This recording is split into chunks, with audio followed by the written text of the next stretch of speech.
Well, in the course of the debate, we should be getting the first visuals of Prime Minister landing in New York.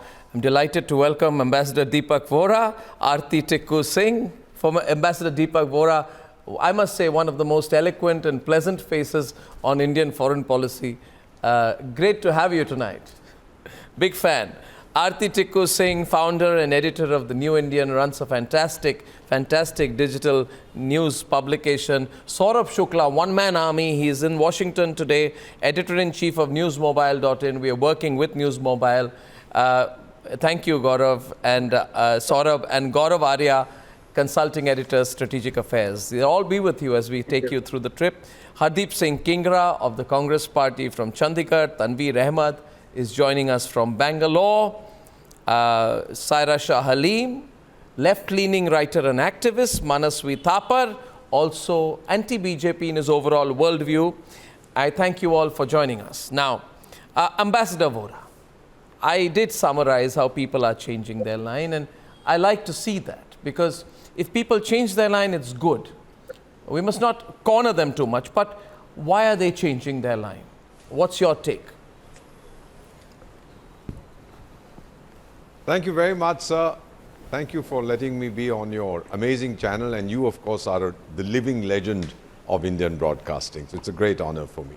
Thank you, sir. Sir, may I just put it to you like this? The world has come of age. There's an American consultancy called Morning Consult. They have been assessing 22 global leaders for the last 5 years based on weekly surveys. And consistently, the person who has topped the ratings is a man called Narendra Bhai Damodar Das Modi. America, what does it want from India?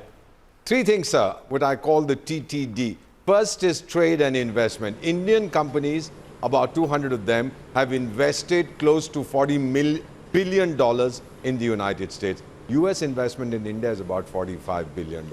We've created 500,000 jobs in the US, and you know how President Joe Biden was dancing the Bhangra when we decided to buy all those aircraft. The second thing that they are looking at, sir, is technology, the second pillar of our relationship.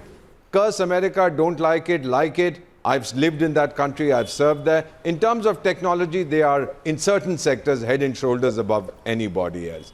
And the third, the D, is the Indian diaspora, which is very, very powerful.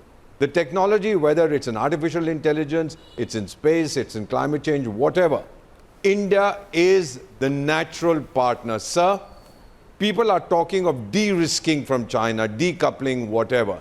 You remember, sir, a person called Barack Obama had visited China about 10 years ago, and there was talk of a G2, that United States will take care of the western part of the globe and China will take care of the eastern part. But the Chinese said, well, that's a great idea, but we have a tiger standing in our way. That tiger is called India. So that idea died. Today, the world understands, if you want to move away from China, sir, there's only one country with the human resource, the technology, and the economic clout to replace China, sir, and that is India. It's not China plus, sir. It's China minus. Today, India stands tall. And the Prime Minister, sir, when he gave his interview to the Wall Street Journal, he's right now, as we talk, you've just announced this, he's in Manhattan, sir. He's arrived in New York, he's going to his hotel. Manhattan, for me, and I've lived there, represents three things. The Statue of Liberty, the eternal spirit of democracy. The United Nations, moribund, defunct, whatever, but still the biggest international gathering.